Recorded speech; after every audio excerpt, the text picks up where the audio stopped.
Assalamualaikum warahmatullahi wabarakatuh. Salam sejahtera bagi kita semua. Om Swastiastu, Namo Buddhaya, salam kebajikan rahayu. Jumpa lagi dengan saya Ahmad Waisi, mahasiswa semester 3, Prodi Ilmu Manajemen Fakultas Ekonomi dan Bisnis dengan NIM A2301012 Universitas Teknologi Surabaya. Yang saya hormati Bapak Dodi Yanuar Suryo Wibowo, SEMM, selaku dosen pengampu mata kuliah bank dan lembaga keuangan lainnya. Juga teman-teman mahasiswa yang menyaksikan prestasi ini secara online di YouTube. Oke, langsung aja. Prestasi ini dibuat dalam rangka untuk menjawab tugas individu terkait dengan LPS dan bank syariah di Indonesia. Next. Sumber materi video berasal dari YouTube.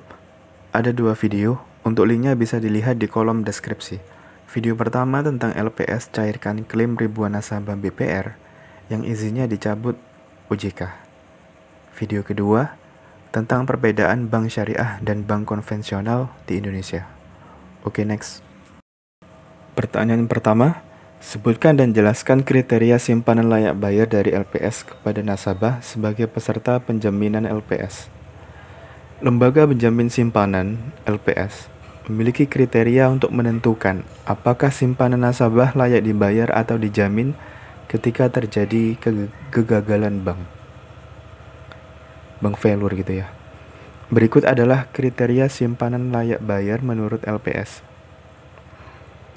Ada 3 kriteria utama, yaitu tercatat dalam pembukuan bank. Simpanan tercatat di bank. Simpanan nasabah harus tercatat secara resmi dalam pembukuan bank yang bersangkutan. Jika simpanan tidak tercatat, maka LPS tidak dapat menjamin simpanan tersebut karena dianggap ilegal atau tidak sesuai dengan ketentuan. Yang kedua, tingkat bunga simpanan tidak melebihi tingkat bunga penjaminan. LPS hanya menjamin simpanan maksimal 2 miliar per nasabah per bank. Misal nih, Faiz punya tabungan di bank sebesar 5 miliar. Amin gitu ya.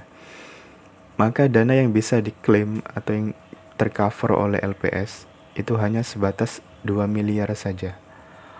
Oleh sebab itu kita perlu berhati-hati jika menabung di luar kemampuan LPS. Berarti kita sudah paham nih. Misal punya uang 5M, berarti nabungnya ke bank yang amanah, yang terpercaya. Jangan sampai nabung ke bank toyib gitu ya. Jangan ke bank yang pailit atau masih diragukan keabsahannya atau legalitasnya, atau bahkan ke bank yang belum terdaftar secara resmi di OJK. Nah, ini lebih gawat lagi. Jadi kita harus cerdas sebagai nasabah gitu ya. Selanjutnya yang ketiga, tidak melakukan tindakan yang merugikan bank. Perlakuan nasabah yang merugikan bank seperti pemalsuan data atau penipuan, maka tidak berhak atas jaminan dari LPS. Hal ini sudah sesuai dengan prinsip kehati-hatian bank. Next. Nasabah yang tidak memenuhi aturan atau ketetapan dari LPS, maka tidak ada jaminan layak dibayar. Apa aja nih kriteria simpanan yang tidak layak dibayar? Gitu ya. Yang pertama, simpanan tidak tercatat. Simpanan nasabah tidak tercatat secara resmi di bank. Contohnya dana yang disimpan melalui mekanisme resmi bank atau tidak ada transparansi dalam catatan keuangannya. Yang kedua, suku bunga yang over. Suku bunga yang melebihi tingkat bunga penjaminan atau TBP. Berapa nih tingkat bunganya gitu? Ya menurut Tempo Online, Rapat Dewan Komisioner atau RDK, Lembaga Penjamin Simpanan atau LPS, memutuskan untuk kembali mempertahankan tingkat bunga penjaminan atau TBP di angka 4,25% untuk periode 1 Oktober 2024 hingga 31 Januari 2025.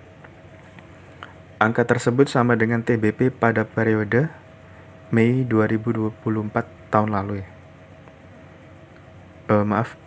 Mei 2024 tahun ini ya maksudnya.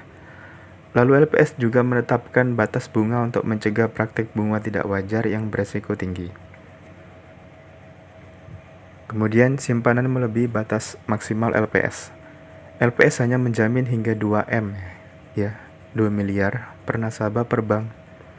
Lebih dari itu, kelebihan dananya tidak ditanggung LPS. Selanjutnya, keuntungan nasabah yang tidak sah.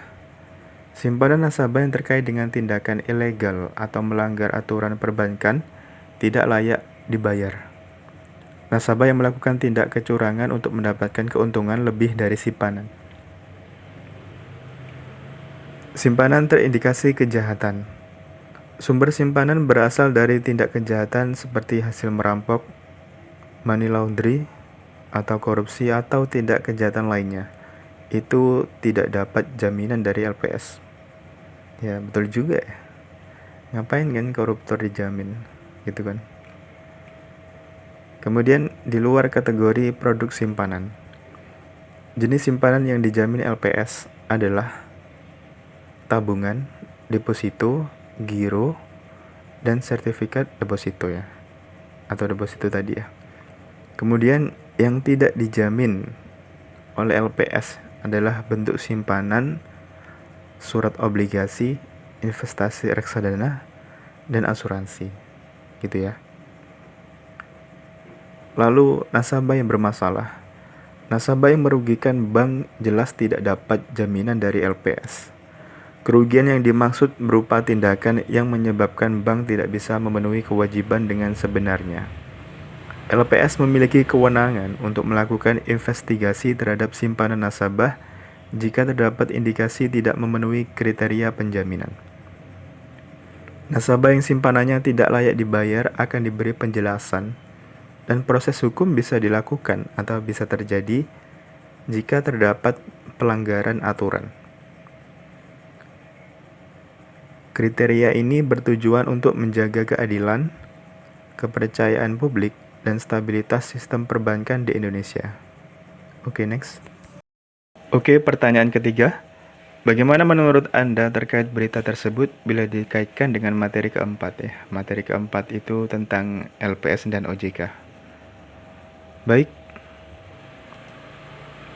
videonya sangat berkaitan ya dengan materi kuliah yang sudah diajarkan oleh Pak Dodi, bahwa itu hubungannya sinergis ya antara materinya yaitu LPS dan OJK. Kenapa saya bisa bilang seperti itu? Karena LPS dan OJK memiliki hubungan yang sinergis dalam mengelola dan mengawasi industri perbankan dan juga lembaga keuangan lainnya.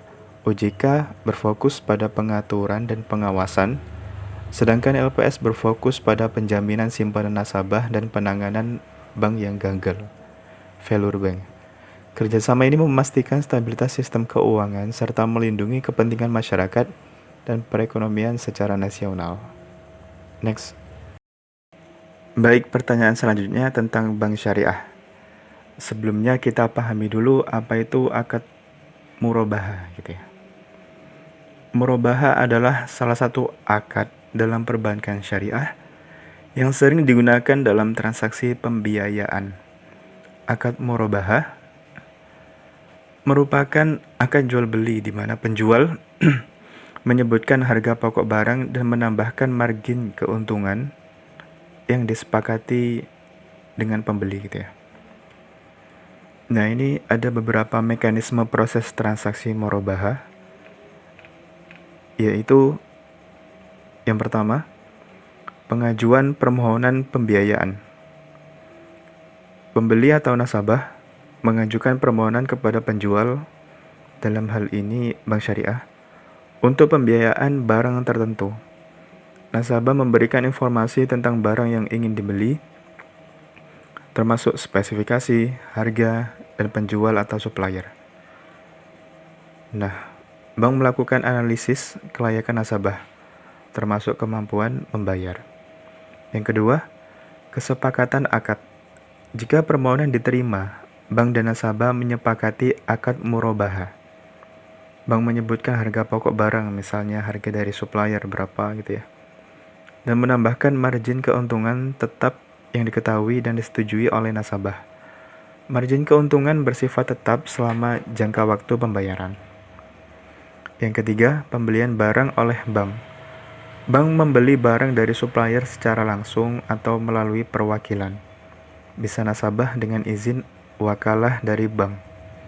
Barang yang dibeli harus sesuai spek yang diminta nasabah.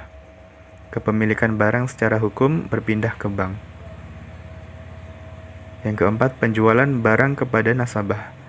Setelah barang dibeli, bank menjual barang tersebut kepada nasabah dengan harga pokok atau margin keuntungan sesuai yang disepakati. Nasabah berkomitmen untuk membayar harga ini secara angsuran atau tunai sesuai dengan kesepakatan di awal. Yang kelima, pembayaran angsuran oleh nasabah. Nasabah membayar harga barang secara bertahap atau diangsur sesuai jadwal yang telah disepakati. Bank tidak boleh mengenakan bunga, namun margin keuntungan tetap berlaku dan tidak berubah selama akad. Yang keenam, penyelesaian akad. Akad murabaha berakhir ketika nasabah telah melunasi seluruh kewajibannya. Jika nasabah mengalami kesulitan dalam pembayaran, bank dapat memberikan restrukturisasi tanpa menambah jumlah utang. Gitu ya. Jadi bisa dipahami dalam akad murabaha, bank harus terlebih dulu memiliki barang sebelum menjualnya kepada nasabah. Kepemilikan menjadi syarat sah. Tidak dibolehkan ada bunga atau denda yang bersifat riba jika terjadi keterlambatan pembayaran. Gantinya apa? Sebagai gantinya, bank dapat menaikkan denda takzir yang digunakan untuk tujuan sosial gitu ya. Oke, next. Pertanyaan kedua, sebutkan beberapa daftar nama bank syariah yang terbesar di Indonesia.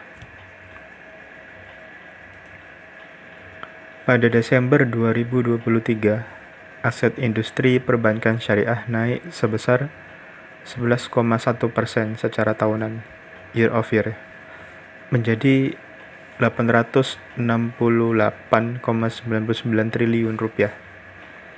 Sementara itu, pertumbuhan aset bank konvensional pada periode tersebut sebesar 5,9% YoY, year of year. Update terbaru, pada September 2024, aset bank syariah tumbuh sebesar 9,07%, sedangkan aset bank nasional tumbuh sebesar 8,9%.